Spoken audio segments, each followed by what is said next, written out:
வணக்கம் நேயர்களே. இது ஷர்மிளா டாக்கீஸ். நான் உங்கள் டாக்டர் ஷர்மிளா. இன்னைக்கு நம்மளோட சிறப்பு விருந்தினரா இணைஞ்சிருக்கிறாரு பேராசிரியர் தோழர் அருணன் அவர்கள். வணக்கம் சார். வணக்கம் சார். ஒவ்வொரு முறை பட்ஜெட் வரும்பொழுதும் வளர்ச்சிக்கான பட்ஜெட் அப்படின்னு சொல்றாங்க. உண்மையிலே வளர்ச்சி யாருக்கு? பின்னடைவு யாருக்கு சார்? வளர்ச்சி அதானிகள், அம்பானிகள், டாட்டாக்கள், பிர்லாக்கள் அவங்களுக்கு தான் வளர்ச்சி. மக்களுக்கு முழுக்க முழுக்க தளர்ச்சி. இப்ப நடுவுல மேக் இன் இந்தியா நாங்க அப்ப இந்தியாவிலேயே நம்ம எல்லாத்தையும் உருவாக்குவோம், இங்க உற்பத்தி பண்ணி ஏற்றுமதி பண்ணுவோம்னு. நீங்க இறக்குமதி பண்ணும்போதுதான் அதிக இறக்குமதி பண்ணீங்கன்னா நம்முடைய மதிப்பு விழத்தான் செய்யும். ஆனா இல்லையே, ஏற்றுமதி பெருகல, இங்க உள்நாட்டுல உற்பத்தி பெருகல. அதனுடைய அர்த்தம் தான் இது இவ்வளவு தூரம் நம்முடைய ரூபாய் நாணயத்துடைய மதிப்பு விழுந்திருக்கு. அதே போல இன்னொரு விஷயம் பாருங்க, இதை பத்தி பேசவே கூடாதுங்கிறாங்க பாஜக காரங்க. ஆனா அவங்க எதிர்கட்சியா இருந்தா யாரும் எவனா குதிச்சிருப்பாங்க. தங்கத்தின் விலை என்னங்க? 1,00,000 ரூபாய்லாம் வருமா? அப்படி பவுனு அப்படின்னு நினைச்சோம். உலக சந்தையை பொறுத்தது அப்படின்னு ஒரு காரணம் சொல்றாங்களே, இதற்கு மோடி என்ன பண்ண முடியும்? உலக சந்தையே அப்படி இருக்கு, அதனால தங்கத்துடைய விலை ஏறி இருக்கு அப்படின்னு ஒரு காரணம் சொல்றாங்க. இல்ல, அதுதான் சொல்லுவேன். இந்த நீங்க சொல்ற காரணத்தை பாஜக எதிர்கட்சியா இருந்தா ஒப்புக்கொள்ளுமான்னு நான் கேட்கிறேன். மனச்சாட்சி உள்ள இந்த நிகழ்ச்சியை கேட்கிறவங்க என்ன குதிச்சிருப்பா? காரணம், இந்து பெண்களுக்கு மிக முக்கியம் தாலிக்கு தங்கம். இயல்பாக நம்ம பெண்கள் அதிகமாக நகைகள் வாங்குவாங்க. அது ஒரு முதலீடும் கூட. நான் கேட்கிறேன், இது எங்க கண்ட்ரோல்ல இல்ல அப்படின்னு மோடி ஆட்சி சொன்னா, அப்புறம் நீங்க எதுக்கு மோடியை விஸ்வகுருங்கிறீங்க? உலகத்துக்கே அவர் தாயா தலைவர். அவரை கண்டா உலக நாட்டு தலைவர்கள்லாம் பம்புறாங்க, பதுங்குறாங்க. அவ்வளவு பெரிய மரியாதை ஐயா மோடிக்கு. அப்படின்னா அந்த மரியாதை இதுல வெளிப்படணுமேங்க. இந்த ரெண்டுல தங்க விலை நம்முடைய கண்ட்ரோல்ல இருக்கணும், நாணயத்தின் மதிப்பு, ரூபாயின் மதிப்பு கூடி இருக்கணும். ரெண்டுலயும் வெளிப்படாம அது என்னங்க ஐயா விஸ்வகுரு? அப்ப சொல்லாத. எங்களுக்கு இது ஒண்ணுமே சம்பந்தம் இல்லை என்றால் மோடியே விஸ்வகுரு, இன்றைய தினம் உலகத்துக்கே அவர் தான் பெரிய தலைவர் என்று வாயை திறந்து நீங்க பேசக்கூடாது பாஜக. நான் இன்னும் சொல்லுவேன், ஏழை பாளைகளுக்கு தங்கம் குறைச்ச விலையில கிடைக்கிறதுக்கு அரசு தலையிட முடியாதுங்களா? எங்க அரசே கொஞ்சம் தங்கத்தை வாங்கி குறைச்ச விலையில கொடுத்தாருங்க. என்ன ஒண்ணுமே தெரியாத மாதிரி எல்லாரும் அவங்க அது பாஜக காரங்க பூரா அப்படித்தான் பேசுறாங்க, எங்களுக்கு அதுக்கு சம்பந்தம் இல்லை அப்படின்னு. இன்னும் கூட பாத்தீங்கன்னா எல்லா நாடுகளையும் ஒரே மாதிரி தங்கத்தின் விலையும் இல்ல, வித்தியாசம் எல்லாம் இருக்குது. அந்த அளவுக்கு அது கொஞ்சமாவது குறையணும்ல. கூடிக்கிட்டே தான் போகுது. என்னங்க கொடுமை! 1,00,000 இன்னைக்கு இருக்கிற நிலவரம் 1,19,000. இது 1,50,000 வேகமா போகும் போல இருக்குது. அப்ப எல்லாம் வேடிக்கை பார்த்துக்கிட்டே தான் இருக்க போறீங்களா? அப்ப என்ன ஆட்சி? எதுக்கு உங்க ஆட்சி? இன்னும் நான் கேட்கிறேன், தேச நிலைமையை பத்தி பேசணும்னா ரொம்ப ஆபத்தான ஒரு அம்சம் என்னன்னா, இந்த நாங்க அதிகமா முதலீடுகள் 12 லட்சம் கோடி ரூபாய் ஒதுக்கி இருக்கோம்னு பெருமையா சொல்றாங்க. ஆனா வேடிக்கை என்னன்னா, அந்த மூலதன முதலீடு கேபிட்டல் எக்ஸ்பெண்டிச்சர் இதுல எதுவுமே தமிழ்நாட்டு கிடையாது. இப்ப நான் வேற வழியில தமிழ்நாடு பத்தி பேசிதான் ஆகணும். நீங்க 12 லட்சம் கோடி ரூபாய்க்கு நாங்க உள்கட்டமைப்பு உட்பட கேபிட்டல் எக்ஸ்பெண்டிச்சர் மூலதன செலவு செய்ய போறோம் அப்படின்னா தமிழ்நாட்டுக்கு ஒண்ணும் இல்லையே நான் கேட்கத்தானே செய்வோம். அப்ப மெட்ரோ, கோயம்புத்தூர் மெட்ரோ கிடையாது, மதுரை மெட்ரோ கிடையாது, மதுரையுடைய விமான நிலையம் சிறப்பு பட்டியலில் வைக்க மாட்டீங்க, சென்னை மெட்ரோவுக்கு 2வது திட்டத்துக்கு நிதி தர மாட்டீங்க. அப்படி என்றால் இந்த 12 லட்சம் கோடி ரூபாய் நாங்கள் வரி கட்டமில்ல, இந்த பணத்தெல்லாம் வச்சு நீங்க எங்க கொடுக்க போறீங்க? பாஜக ஆளுகிற மாநிலத்துல. இதை விட கொடுமை கடைசியில என்னன்னா, 50 லட்சம் கோடி ரூபாய்க்கு பட்ஜெட் பொதுவான்னு சொன்னேன். இதுலங்க இந்த வருஷம் மட்டும் அவங்களுடைய திட்டம் 16.7 லட்சம் கோடி, 17 லட்சம் கோடின்னு வச்சுக்கலாம். கடை வாங்க போறாங்க. மொத்தமே 50 லட்சம் கோடி ரூபாய். 20-22% கடனா வாங்க போறாங்க அப்ப. ஆமா, இந்த வருஷத்துல சரியா அது அப்படியே போற போக்கில் அப்படி சொல்லிட்டு போறாங்க. நான் தமிழ்நாட்டு பாஜக காரங்களை பார்த்து கேட்கிறேன், இங்க திமுக அரசு ரொம்ப கடன் வாங்கியிருக்கு. அதிமுக காரங்களை பார்த்து நான் கேட்கிறேன், பூரா கடன் வாங்கியிருக்கீங்க, இதுவரைக்கும் இல்லாத கடன், வேற மாநிலத்துல இல்லாத கடன். ஆனா அளவுக்குள்ளதான் வாங்குறாங்க. அது ஒண்ணு. இப்ப நான் என்ன கேட்கிறேன், மோடி அரசு ஒரே வருஷத்துல 17 லட்சம் கோடி ரூபாய் கடன் வாங்க போகுது. பட்ஜெட் ஆனா 50 லட்சம் கோடி ரூபாய் தான். அப்படின்னா நீங்க கடன்ல தான் வண்டி ஓட்டுறீங்க. இப்ப நான் சொன்ன பாயிண்ட் யோசிச்சு பாருங்க. ஏன் கடன் வாங்கணும்? பணம் இல்லையா அதானி அம்பானிகள்கிட்ட, டாடா பிர்லா கிட்ட? அவங்கள்ட்ட சிறப்பு வரி போட்டு வாங்கினா வரி வருவாய் வந்தா இந்த கடன் வாங்க வேண்டிய அவசியம் இல்லைல்ல. நீங்க 17 லட்சம் கோடி ரூபாய் கடன் வாங்கினீங்கன்னா வட்டி என்னங்க அதுக்கு? அந்த வட்டியை கட்டிக்கிட்டே இருந்தா இந்த மோடி அரசாங்கத்துடைய நிதி நிலைமை எவ்வளவு மோசமாகும். அது ரொம்ப வேதனையா இருக்கு. இதெல்லாம் போக இந்த நிதி விவகாரம் எல்லாம் இருக்கட்டும். இந்த அம்மையார் பல தொல்லியல் ஊர்களை பத்தி எல்லாம் பேசியிருக்காங்க. தமிழர்களாகிய நாம எச்சரிக்கையா நம்ம மீது எவ்வளவு வன்மமா இருக்காங்கன்னு. கீழடி பத்தி மட்டும் சொல்லலையே. ஆதிச்சநல்லூர் ரொம்ப ஆதிச்சநல்லூர் பத்தி பேசுறாங்க. ஆதிச்சநல்லூர் ரொம்ப காலமா இருக்கு. இப்பதான் அத அத ஒரு டூரிஸ்ட் ஸ்பாட் ஆக்க போறாங்களாம். அதை நோக்கி போகணும் அப்படின்னு ஒரு வார்த்தை போட்டிருக்கா. அது என்ன பண்ண போறாங்கன்னு தெரியல. நானும் கவனமா படிச்சு பார்த்தேன். நல்லது. சரி, செய்ய போறதுங்கிறது வரவேற்பு செய்யறாங்களோ இல்லையோ அறிவிச்சிருக்கீங்க. சரி, நாங்க விட மாட்டோம்யா, ஆதிச்சநல்லூர் வரட்டும். ஆனா கீழடி என்பது எவ்வளவு பெரிய ஒரு என்ன சொல்ற ஒரு திருப்பு முனை, சரித்திரத்துல திருப்பு முனை. தமிழ்நாட்டுக்கு மட்டுமல்ல, இந்திய வரலாற்றுடைய அதனுடைய ஓட்டத்திலேயே ஒரு பெரிய திருப்பு முனை. அப்ப இந்த சங்ககால வாழ்வும் அது மெய்யானது என்பதற்கான பௌதீக சாட்சியங்கள் இன்றைக்கு கீழடி மண்ணுக்குள்ள இருந்து வெளிவந்திருக்கு. அதே போல இரும்பின் பயன்பாடு 5000 ஆண்டுகளுக்கு முன்பு என்பது நிரூபிக்கப்பட்டிருக்கு. அமெரிக்காவுக்கு அனுப்பி அந்த உரிய ஆராய்ச்சி நிலையத்துக்கு அனுப்பி இதை பத்தி எல்லாம் ஏன் பேச மாட்டேங்கிறீங்க? அப்படி என்றால் தமிழன் என்றால் அவ்வளவு கிள்ளிக்கீரையா உங்களுக்கு? கேட்டு வாங்க ஓட்டு. தமிழன் பதிலடி கொடுப்பான். அப்ப நீங்க ஏன் கீழடியை இந்த மாதிரி ஒதுக்கி தள்ளுற? இன்னும் ஒண்ணு கூட சொல்வேன். தமிழ் இந்த பொருளாதாரம் எல்லாம் ஒரு புறம் இருக்க, நீங்க இந்த ஆயுர்வேதத்துக்குங்க 2-3 திட்டங்கள் அறிவிச்சிருக்காங்க. ஆனா சித்தா மருத்துவத்தை பத்தி பேச மாட்டேங்க. நீங்க இந்த வித்தியாசத்தை பார்க்கணுங்கிறதுக்காக சொல்ல வர்றேன். ஆயுர்வேதங்கிறது சமஸ்கிருத ரீதியாக வடநாட்டுல உருவான மருந்து. அதுக்கு நீங்க செய்யுங்க, நாங்க வேணான்னு சொல்ல. எங்களுடைய சித்தர்கள் அவங்க உருவாக்குன சித்த வைத்தியம் அது தனி படிப்பாக வந்துகிட்டு இருக்குது.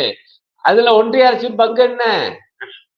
சித்தா மருந்த பத்தி அந்த மருந்தகம், அதற்கான மருந்தியல், அதை பத்தி எனக்கு எந்த திட்டமும் இல்லை. அது நம்ம அப்படியே சொல்லிக்கொண்டே போகலாம். முக்கியமா ஒரு விஷயத்தை பார்க்க வேண்டியிருக்கு தோழர். இப்போ இன்ஃப்ராஸ்ட்ரக்சர் டெவலப்மெண்ட் அப்படிங்கிறதுக்காக ஒரு 12 லட்சம் கோடி செலவு பண்றாங்க. ஆனா அந்த இன்ஃப்ராஸ்ட்ரக்சரை அடுத்த கட்டத்துக்கு கொண்டு போறதுக்கான ஹியூமன் ரிசோர்சஸ் ரொம்ப முக்கியம் இல்லையா? இப்போ அந்த மனித வளத்தை மேம்படுத்துறது முக்கியமான விஷயங்கள் கல்வி, சுகாதாரம், வேலை வாய்ப்பு. கல்விக்கு இவங்க ஒதுக்குன பட்ஜெட்ல ஒதுக்குனது கிட்டத்தட்ட 1% தான் இவங்க ஒதுக்கி இருக்கிறாங்க. அதே மாதிரி சுகாதாரத்துக்கு பாத்தீங்கன்னா ஒட்டுமொத்த பட்ஜெட்ல 1% தான் சுகாதாரத்துக்கும் ஒதுக்கி இருக்கிறாங்க. உலக அளவுல என்ன சொல்றாங்கன்னா, ஒரு நாடு முன்னேறணும்னா குறைஞ்சபட்சம் 6% ஆவது கல்விக்கும் சுகாதாரத்துக்கும் ஒதுக்கணும் அப்படின்னு உலக அளவுல சொல்றாங்க. வளர்ந்து வரக்கூடிய நாடுகள் அதை செய்யறாங்க. தமிழ்நாடு பட்ஜெட்லயே நீங்க பாத்தீங்கன்னா கல்விக்கு கிட்டத்தட்ட 13%, சுகாதாரத்துக்கு 5% தமிழ்நாட்டு பட்ஜெட்ல நம்மளால ஒதுக்க முடியுது. இதை ஏன் ஒன்றிய அரசு கவனிக்க மாட்டேங்கிறாங்க? ஒரு கல்வியும் சுகாதாரத்தையும் மேம்படுத்தினாதானே மனித வளம் மேம்படும், திறன் மேம்பாட்டு வரும். அது வந்தாதானே நீங்க இவ்வளவு தூரம் கேபிட்டல் எக்ஸ்பெண்டிச்சர்ல ஸ்பெண்ட் பண்றதுக்கு ஏதாவது ஒரு அர்த்தம் இருக்கும். அதாவது நீங்க பிராமணியவாதிகளுக்கு நேர் எதிரா பேசுறீங்க. எல்லாரும் படிச்சிடக்கூடாதுன்னு அவங்க தவிச்சுக்கிட்டு இருக்காங்க. அவங்க கிட்ட போய் ஜிடிபியில நீங்க சொல்ற சதவீதங்கிறது உலக அளவுல பரிந்துரை என்னன்னா, ஒரு நாட்டுடைய மொத்த உள்நாட்டு உற்பத்தியில 6% கல்விக்கு, இன்னொரு 6% சுகாதாரத்துக்கும் ஒதுக்கணும். அதான் லட்சியம். லட்சியபூர்வமானது அதை நோக்கி போகணும். இவங்க என்னடான கீழே அப்படியே குறைஞ்சிக்கிட்டு இப்ப 2%, 1% வந்துருச்சு. கேட்டா அதெல்லாம் மாநிலங்கள் பார்த்துக்கிட்டோம். அப்புறம் நீங்க எதுக்கு இந்த ஜிஎஸ்டி வரி வசூல் பண்றீங்க? அப்ப உங்களுக்கு அதுல இருந்து அதை விட கொடுமை 41% தருவோம்ட்டாங்க. அதாவது இவங்களுடைய வரி வருவாயில, ஒன்றிய அரசுக்கான வரி வருவாயில 41% தான் தருவோம்ட்டாங்க. 50% தரணும்னு எல்லா மாநிலங்களும் கேட்டுக்கிட்டு இருக்கு. பொருளாதார வல்லுநர்கள் ஒப்புக்கொள்றாங்க. ஏன் 50% ஒரு பாயிண்ட் இருக்குது. செஸ் சர்சார்ஜ் இருக்கு பாருங்க. அதுல இந்த 41% தரமாட்டாங்க. நீங்க அது ரெண்டையும் கூட்டி பாத்தீங்கன்னா இந்த 41%ங்கிறது 35-36% தான் வரும். 50% கொடுத்தாத்தான் அது உண்மையிலேயே 40% ஆகும். இதெல்லாம் ரொம்ப எல்லாருக்கும் தெரியக்கூடிய விஷயம். ஆனா அதெல்லாம் தரமாட்டேங்கிறாங்க. அப்படியாப்பட்டவங்க எப்படி சுகாதாரத்துக்கும் கல்விக்கு அதிகமாக ஒதுக்குவாங்க? ஒதுக்க மாட்டாங்க. ஆனா இந்த உண்மையை நம்ம சொல்லணும். இன்னைக்கு தமிழ்நாடு எப்படி கல்விக்கும் சுகாதாரத்துக்கும் முக்கியத்துவம் கொடுக்குது. உண்மையிலே சென்னை என்பது ஒரு மெடிக்கல் கேபிட்டலாக சுகாதாரத்துறைக்கு மருத்துவத்துக்கான ஒரு தலைநகரமா இருக்கு என்பதை யாரும் மறுக்க முடியும். எல்லா மாநிலத்திலிருந்து வர்றாங்க. ஏன் எங்க மதுரை கூட முக்கியமா இருக்குது கண் மருத்துவத்துல. அப்ப எல்லாம் அரவிந்துக்கு தானே வர்றாங்க, எங்க இருந்தோ எல்லாம் வர்றாங்க, வடக்க இருந்தெல்லாம். ஆனா அந்த மாதிரி நம்ம தமிழ்நாட்டை முன்னேற்றி இருக்கும் இந்த இரு துறைகள். ஆனா அதை பத்தி எல்லாம் கவலை இல்லை. இந்த 12 லட்சம் கோடி ரூபா கேபிட்டல் எக்ஸ்பெண்டிச்சர், அது குறிப்பாக உள் கட்டுமான வசதின்னு சொல்றாங்க இல்லையா, அது ஏன் அதை அங்க ஒதுக்குறாங்கன்னா அதன் மூலமா தான் இந்த பெரும் முதலாளிகளுக்கு பணத்தை தூக்கி கொடுக்க முடியும். ஆனா அது வேணும், நான் மறுக்கல. கேபிட்டல் எக்ஸ்பெண்டிச்சர் என்பது மூலதன கட்டுமான செலவு என்பது இந்த மாதிரி ரோடுகள், பாலங்கள், துறைமுகங்கள், விமான நிலையங்கள், இந்த மாதிரி கட்டுமானங்கள் இதெல்லாம் வேணும். ஆனால் அதுக்கு மட்டும் முக்கியத்துவம் கொடுக்கிறது, நீங்க அழகா சொன்னது போல மனிதவள மேம்பாட்டுக்கு முக்கியத்துவம் தருவதில்லை. இதுதான் அவங்களுடைய பார்வை. இது ரொம்ப பட்டவர்த்தனமா இதுல வெளிப்பட்டு. இன்னும் கொடுமை, இன்னொரு முக்கியமான அம்சம், பொருளாதாரம் அதுல சுழற்சி வேகமா நடந்து அங்க வந்து உற்பத்தி பெருகணும்னா, உள்நாட்டிலே உற்பத்தி பெருகணும்னா வாங்கும் சக்தி இருக்கணும். நம்ம கிராமப்புற ஏழைகளுக்கு கையில பணம் இருந்து அவங்க வந்து இது வேணும் அது வேணும்னு கேட்டாதான், அப்புறம் அந்த டிமாண்ட் இருந்தா தான் சப்ளை வரும், உற்பத்தி பெருகும். அதுல ஒரு முக்கியமான காரணி இந்த மகாத்மா காந்தி கிராமப்புற வேலை உறுதி திட்டம். அதை ஒழிச்சு கட்டியாச்சு. இல்ல இதுல அவங்களுக்கு எனக்கு ஒரு சின்ன விஷயம் தோழர். இப்ப வந்து இந்த விபிஜி ராம்ஜின்னு ஒரு புதுசா ஒரு திட்டத்தை கொண்டு வந்து அதற்கு மொத்தமாக 95,000 கோடி அப்படின்னு ஒதுக்கி இருக்கிறாங்க. ஆனா கடந்த ஆண்டு பட்ஜெட்ல பாத்தீங்கன்னா மன்ரேகா திட்டம், மகாத்மா காந்தி ஊரக வேலைவாய்ப்பு திட்டத்துக்கு மட்டும் 86,000 கோடியா ஒதுக்கி இருந்தத ஒட்டு மொத்தமா பாதிக்கு கீழே 65% குறைச்சு 30,000 கோடி ஆக்கி இருக்கிறாங்க. இந்த 30,000 கோடி அப்படிங்கிறது இந்த 95,000 கோடியில அடக்கும். அப்ப இவங்க வந்து ஒரு பக்கம் வந்து 125 நாள் 100 நாள் வேலையை 125 நாளா அதிகரிக்க போறோம் அப்படிங்கிறாங்க. இபிஎஸ் என்ன சொல்றாருன்னா 150 நாளா அதிகரிக்க போறோம் அப்படின்னு சொல்றாரு. இதெல்லாம் எப்படி பாசிபிள்? இல்லங்க, இதுல பெரிய மோசடி வேலைங்க. அதான் பாருங்க, 41% மேல தரமாட்டோம் எங்களுடைய வரி வருவாயில இருந்து மாநிலங்களுக்கு.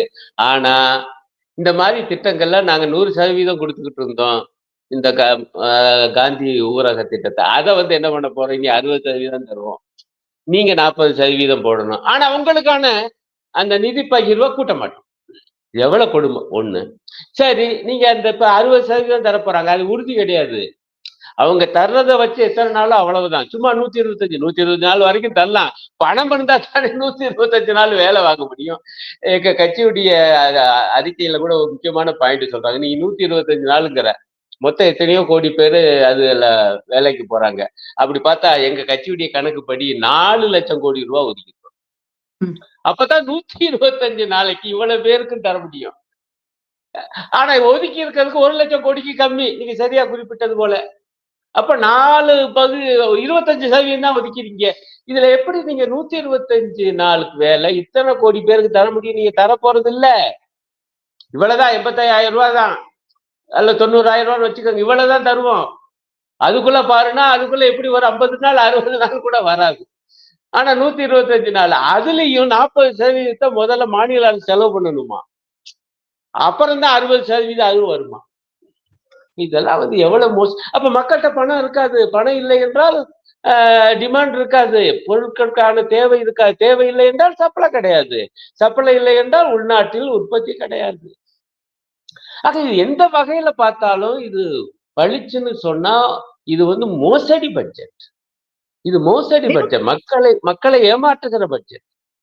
விவசாயிகளை பத்தி ஒரு வார்த்தை கூட இல்லையே. அவங்களுடைய கடன் தள்ளுபடி ஆகட்டும், இல்ல குறைந்தபட்ச ஆதார விலை ஆகட்டும், இல்ல அவங்களோட நலன்கள் சார்ந்து இந்த பட்ஜெட்ல எதுவும் குறிப்பிடப்படவில்லையே அப்படிங்கறத எப்படி பாக்க? அவங்க என்னைக்குங்க விவசாயிகள் பத்தி கவலைப்பட்டாங்க? நீங்க அத்தனை நாள் போராட்டம் நடந்துச்சு டெல்லியில. எவ்வளவு, அது 100 பேருக்கு மேல மாண்ட பிறகுதான் வேற வழி இல்லாம அசிங்கப்பட்டு போகும்னு சொல்லி அந்த 3 விவசாய விரோத சட்டங்களை அவங்க வாபஸ் வாங்கினாங்க. இதுதான் மோடி அரசனுடைய வரலாறு. அது அவங்க விவசாயிகளை பற்றி எல்லாம் கவலைப்பட மாட்டாங்க. அவங்களுக்குள்ள ஒரே கவலை அந்த பெருமுதலாளிகளை எப்படி திருப்திப்படுத்துவது, அதற்கேற்பதான் இது போட்டிருக்காங்க. அதனால அதில் நம்ம எதிர்பார்க்கறதே விரயம். இன்னும் கூட சொல்ல போறேன், இப்ப இன்னும் வரப்போகுதுன்னு நினைக்கிறேன். இந்த விதை சட்டம்னு மிக மோசமான ஒரு விதை சட்டம். விதை விற்பனையை கூட பெருமுதலாளிகள் கையில கொடுக்க போறாங்க. அப்ப அது வச்சாதான் விலையாக போகுது. அப்ப இன்னும் விலைவாசி உயர்வு என்ன ஆகும்? இப்போ உதாரணமா விலைவாசி உள்ள இன்னொரு பெரிய ஆபத்து இன்னும் நம்ம சரியா பார்க்கல. இப்ப பாருங்க ட்ரம்ப் அறிவிச்சுட்டாரு. இனிமே இந்தியா வந்து ஈரான்ட்ட இருந்தோ, ரஷ்யாகிட்ட இருந்தோ எண்ணெய் வாங்காது. இனி வெனிசுலா கிட்ட இருந்தா வாங்கணும். அப்படி நான் சொன்னேன். அவங்க ஏற்றுக்கொண்டாங்கன்னு அவர் பாட்டுக்கு சொல்லிட்டு போறாரு. இதுவரைக்கும் மறுக்கல. நான் பார்த்துட்டே வரேன் 2 நாளா. அப்ப என்ன ஆகும்? அவங்க வெனிசுலா எண்ணெயை பூரா அமெரிக்கா கைப்பற்றிருக்கு. அப்ப அமெரிக்கா சொன்ன விலையில நீங்க வெனிசுலாட்ட வாங்குனா பெட்ரோல், டீசல் விலை என்ன ஆகும்? அது கூடுச்சுன்னா எல்லா விலையும் கூடும். அப்படி எல்லா விலையும் கூடும்போது இன்னும் விவசாயிகளுக்கு மிகப்பெரிய நெருக்கடி வரும். விதை உட்பட மிகப்பெரிய இடுபொருட்களுடைய விலையெல்லாம் கூடும். ஆனா விவசாயிக்கு எப்பவுமே விளைபொருளுக்கு உரிய விலை கிடைக்காது. அதனாலதான் அதை பத்தி இதுல அவங்க பேச மாட்டேங்கிறாங்க. இப்ப தமிழ்நாடு கூட விவசாய பட்ஜெட்னு தனியா ஒண்ணு போடுதுலங்க. ஆனா இவங்க பட்ஜெட்ல விவசாய பத்தியே பேச மாட்டேங்கிறாங்க. இந்த கொடுமை எங்க போய் சொல்றது? பல பேரை பத்தி கூட பேச மாட்டேங்கிறாங்க. எல்லாமே போற போக்குல தான். எல்லாம் வார்த்தை ஜாலம் தான். இந்த பட்ஜெட்டுடைய நோக்கங்கள் என்ன தெரியுமா? அதுலயும் சில சமஸ்கிருத வார்த்தைகள் போட்டிருக்காங்க. ஒரு 5, 6 லட்சியங்கள், கொள்கைகள்னு ஒரு சமஸ்கிருத வார்த்தையை போட்டு அவங்க பேச்ச பார்த்தேன், கேட்டேன். என்னென்னமோ சொல்றாங்க. எல்லாம் வெறும் வார்த்தை ஜாலம். வார்த்தைகளின் குப்பை கூட்டம். அத தவிர எதார்த்தமா நீங்க உள்ள போய் பார்த்தீங்கன்னா, பெருமுதலாளிகளுக்கு என்ன செய்யணுமோ அதுதான் இருக்கு. மத்திய தர வர்க்கத்துக்கு ஒண்ணும் கிடையாது. உழைப்பாளிகளுக்கு ஒண்ணும் கிடையாது. விவசாயிகளுக்கு ஒண்ணும் கிடையாது. வாலிபர்கள பத்தி கவலையே படல. குறு சிறு அவங்கெல்லாம் கண் துடைப்பாக வெறும் 10,000 கோடி ரூபா. இதுதான். ஆனா நிச்சயமாக தமிழ்நாடு, கேரளாவுல இந்த பட்ஜெட்டு மிக முக்கியமான பேசு பொருளாகும். கேரள முதலமைச்சர் அதான் சொல்லியிருக்காரு. கேரளாவ குறி வச்சு தாக்கியிருக்காங்கன்னு சொல்லி, நாங்க கேட்ட எதுவுமே குடுக்கல என்று அவர் பூரா பட்டியல் போட்டு பயங்கரமாக பிரச்சாரத்த துவக்கிட்டார். இன்னொரு தமிழ்நாடு மொத்தம் முக்கியமான இன்னொரு முக்கியமான விஷயம், பல பேர் வந்து இதுல பேசாத ஒரு விஷயம் என்ன அப்படின்னு பாத்தீங்கன்னா, தொடர்ந்து இந்த பொதுத்துறை நிறுவனங்கள தனியாருக்கு தாரை வார்த்து கொடுக்கக்கூடிய விஷயம் இந்த பட்ஜெட்லயும் இருக்கு. கிட்டத்தட்ட 70,000 கோடி வருவாய் இலக்கு அப்படின்னு ஒண்ணு பிக்ஸ் பண்ணி, பல துறைகளை தனியார் மயமாக்குறத இந்த பட்ஜெட் தொடருது அப்படிங்கிறத நம்ம பார்க்கிறோம். ஆ இது வந்து இவங்க கடன் வாங்கியும் சமாளிக்க முடியல அப்படிங்கிறதுக்காக இது வேலைய செய்யறாங்கன்னு நினைக்கிறீங்களா? இல்ல எதிர்கால சந்ததியினருக்கு வந்து பொது சொத்துன்னு எதுவுமே இருக்கக்கூடாது அப்படின்னு ஒட்டுமொத்தமா தனியார் ம். மயமாக்கக்கூடிய ஒரு வேலைய பண்றாங்க. இது எந்த அளவுக்கு ஆபத்தானது அப்படிங்கிறதையும் சொல்லுங்க. எங்க ஊதாரி பிள்ளை கைகிட்ட குடும்ப நிர்வாகம் போனா, அது அப்பா, அம்மா, தாத்தா சம்பாரிச்ச சொத்த வித்து அழிக்கும். இதுதான். அதே வேலையத்தான் இப்ப செய்றாங்க. 50கள், 60கள்ல உருவான பொதுத்துறை நிறுவனங்களை எல்லாம் வித்து சாப்பிடுறாங்க. காரணம் ஆர்எஸ்எஸ் இவங்களுடைய குருபீடத்துக்கு கோட்பாடே என்னன்னா, அரசாங்கம் எதுக்கு தொழில் நடத்தணும். இதுதான் அவங்க ரொம்ப எளிமையா அந்த காலத்திலே கேட்டிருக்காங்க, எழுதியிருக்காங்க. அரசாங்கம் தொழில் நடத்தக்கூடாது. அதெல்லாம் பெருமுதலாளிகிட்ட குடுத்துரும். ஆகவே அந்த கோட்பாட்டின் அடிப்படையில இவங்க வித்துக்கிட்டே வர்றாங்க. இப்ப இதுல வந்து மிக முக்கியமான பாயிண்ட் எங்க கட்சி என்ன சொல்லுதுன்னா, இதுவரைக்கும் பொதுத்துறை பங்குகளை விக்கிறதுல என்ன அளவு வச்சிருப்பாங்கன்னா, பிடி கொஞ்சம் தங்க கையில இருக்கட்டும்னு 51% அரசு வச்சுக்கணும். 49% மட்டும் தான் தனியாருக்கு விக்கும். 49% வித்தாலே அவன் கூடி கும்மி அடிச்சிருவாங்கன்னு வச்சுக்கோங்க போர்ட் ஆஃப் டைரக்டர்ஸ்ல. இப்ப என்னன்னா 26% இருந்தா போதும்னு முடிவு பண்ணிருக்காங்களாம் அரசுகிட்ட. மீதியை பூராமே தனியார்ட்ட விற்போம். அப்படி வித்து கூடுதலா பணத்தை இந்த உருவாக்குவோம். அந்த பணத்தை பழையபடி பெருமுதலாளிகள் கைட்ட கொடுக்கும். பங்குகளை பெருமுதலாளிக்கு விக்கிறீங்க. பொதுத்துறை நிறுவன பங்குகள். அவங்ககிட்ட இருந்து பணத்தை வாங்குறீங்க. அந்த பணத்தை பழையபடி என்ன செய்ய போறீங்க? கேபிட்டல் எக்ஸ்பெண்டிச்சர் அல்லது உள்கட்டமைப்பை நாங்க வளர்க்குறோம்னு சொல்லி அவங்ககிட்ட தான் கான்ட்ராக்டா கொடுத்து அவங்ககிட்ட தான் பணத்தை கொடுப்பீங்க. அது பார்லிமெண்ட் கட்டடத்துல இருந்து விமான நிலையம் வரைக்கும் யார் கட்டுறா? அப்ப இப்படித்தான் போகும். இதுதான் அவங்களுடைய திட்டம். அதுல அவங்க ரொம்ப தெளிவா இருக்காங்க. மக்களுக்கு தான் இன்னும் புரியல. அதாவது ஒரு பகுதி மக்களுக்கு, குறிப்பா வடநாட்டுல இருக்கக்கூடிய மக்களுக்கு அதைத்தான் அவங்க எடுத்து சொல்ல வேண்டியது.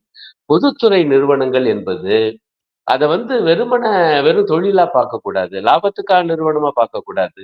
அது பொது சேவை நிறுவனம். அப்படித்தான் நாங்க பொருளாதாரத்துல சொல்லுவோம். பொது சேவை நிறுவனம் என்றால், அதுல லாப நட்டம் பார்க்காமல் சேவை எல்லாருக்கும் கிடைக்குதா? கடைக்கோடி மனிதன் வரைக்கும். அதான் ரயில். நீங்க ரயில பூரா தனியார் மயமாக்குனா என்ன ஆகும்? விமான நிலையம் என்னாச்சு? இப்போ ஒரு விமான கம்பெனி இண்டிகோவா நடுவுல பூராத்தையும் நிப்பாட்டி அவ்வளவு பேரும் அலக்கழிச்சு அது பாட்டுக்கு 5,000 ரூபாய் டிக்கெட் எல்லாம் 25,000 ரூபாய் ஆகலையா? அதே போல நீங்க தனியாருக்கு ரயில குடுத்தா என்ன ஆகும்? இப்போ தனியாருக்கு பஸ்ஸ குடுத்தா என்ன ஆகுங்கிறத நம்ம பார்க்குறோம். இந்த டூரிஸ்ட் பஸ் அல்லது இந்த இந்த ஆம்னி சர்வீஸ்ல பஸ். எல்லாம். ஆம்னி பஸ்ல எல்லாம். அப்ப இப்ப மிஞ்சி இருக்கிறது போக்குவரத்து துறையில, பொதுத்துறையில ரயில் தான். அதையும் காலி பண்ண போறாங்க. அப்ப அதேபோல மிச்ச நிறுவனங்கள் பூரா காலி. எல்ஐசிய 100% தனியார் மயம் ஆக்கப் போறாங்க. அப்ப எல்ஐசில கொண்டு நம்ம பணத்த போடுறோம். இப்ப என்ன ஆகி போச்சுன்னா, இன்சூரன்ஸ் நிறுவனத்துக்கே இன்சூரன்ஸ் இல்லாம போகும் போல இருக்கு. அதுதான் கொடுமை. ஆக இந்த அக்கிரமங்கள்லாம் நடந்துகிட்டு இருக்குது. ரொம்ப வேதனையான விஷயம். இந்த பாஜக பட்ஜெட்ட சிறந்த பட்ஜெட்ன்னு எடப்பாடியார் புகழ்ந்திருப்பார். பாஜக காரங்க புகழ்வாங்க. ஆனா எடப்பாடியாரு அன்புமணி ராமதாஸ் புகழ்றாங்க. அவர் சொல்றாரு, எடப்பாடியாரு, இது பொருளாதாரத்தை வளர்த்தெடுக்கக்கூடிய பட்ஜெட்டு. அ இன்னும் மாநிலங்களுக்கெல்லாம் நல்லது செய்யக்கூடிய பட்ஜெட்டு. அவர் இன்னும் படிச்சாரா இல்லையான்னே தெரியல. இது ரொம்ப வேதனையா இருக்கு. கட்சி பேரு அண்ணா திராவிட முன்னேற்ற கழகம்னு வச்சுக்கிட்டு, அண்ணாவுடைய கோட்பாட்டுக்கும், திராவிட இயக்கத்துடைய கொள்கைக்கும் நேர் மாறான இந்த கொ இல்ல கொடூரமான அது இந்த பட்ஜெட்ட கூட கூட்டணிக்கு ஆதரிக்கிறார். கூட்டணிக்கு முன், கூட்டணிக்கு பின்னுன்னு பார்க்கணும் சார். 2024 பட்ஜெட்ட கடுமையா விமர்சனம் பண்ணாரு. ஏன்னா, அப்ப கூட்டணியில இல்ல. அதுக்கப்புறம் பீகாருக்கு நெறைய அள்ளி குடுத்துட்டீங்க அப்படிங்கிற விமர்சனம் பண்ணாரு. இப்போ கூட்டணியில இருக்கிறார் இல்லையா? அதனால மிகச்சிறந்த பட்ஜெட் அப்படின்னு சொல்லியிருக்காரா இருக்கும். ஏதாவது ஒரு நியாயம் வேணாங்க. இப்ப நாங்கள் தான் கூட்டணியில இருக்கோம். நீங்க கூர்ந்து கவனிச்சிருக்கலாம். அ ஆளுநர் உரை பத்தி கூட எங்களுடைய ஆளுநர் உரையில் இருக்கக்கூடிய குறை என்று நல்லத பாராட்டிவிட்டு, இதுல எதிர்காலத்த பத்தி சொல்லலைன்னு சொல்லி நாங்க விமர்சனம் பண்ணியிருப்போம். இங்க கூட்டணியில இருந்தா அதற்காக ஒரு ஒரு பொருளாதார அல்லது சமூக பிரச்சனை வரும்போது அதுல அரசு எடுக்கிற ஒரு நிலைப்பாட்ட பத்தி நம்ம சரியான முறையில மதிப்பீடு செய்ய வேணாங்க. இது மதிப்பீட்டு பிரச்சனை. இது கூட்டணி தர்ம பிரச்சனையே கிடையாது. ஐயா இந்த பட்ஜெட் இத பத்தி நான் ஒரு பார்வை எனக்கு இருக்கு. நான் மக்கள் நோக்குல இருந்து சொல்றேன். இதுல சொன்னா அத கூட கோவிச்சுக்கிட்டா நம்ம பொழப்பு என்னய்யா ஆகும்?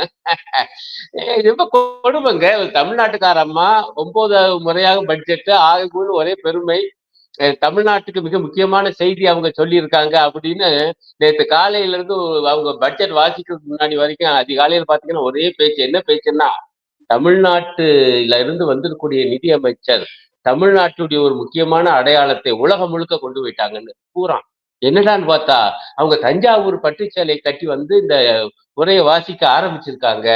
ஆகவே தஞ்சாவூர் பட்டுச்சேலை இன்றைக்கு பிரபலமாகிவிட்டது. நான் கூட பரவாயில்லன்னு தான் நினைச்சேன். அப்ப தமிழ்நாட்டுக்கு அவங்க செஞ்சிருக்கக்கூடிய ஒரே நல்ல காரியம் தான். இது இது ஒன்ன தவிர தமிழ்நாட்டுக்கும் சரி, நாட்டுக்கும் சரி, என்ன நன்மை மக்களுக்கு, குறிப்பா வெகு மக்களுக்கு, ஏழை பாழைகளுக்கு இந்த பட்ஜெட் என்ன வழங்கியிருக்கு, என்ன செஞ்சிருக்கு, ஏதுமில்லை. அந்த பட்ஜெட்ட கூட்டணியில இருக்கோங்கிற காரணத்தினால வரவேற்பது என்பது, இது கூட்டணி தர்மம் அல்ல, மக்களுக்கு செய்கிற துரோகம், கொடூரமான அதர்மம். ஆகவே நிச்சயமாக எடப்பாடியாரும் இதற்கு பதில் சொல்ல வேண்டி இருக்கும் வருகிற தேர்தலில் என்பதுதான் என்னுடைய மதிப்பு. பல விஷயங்கள இன்னைக்கு எங்களோட பகிர்ந்துக்கிட்டீங்களே. உங்க நேரத்துக்கும், கருத்துக்களுக்கும் மிக்க நன்றி தோழர். Thank you very much. நன்றி.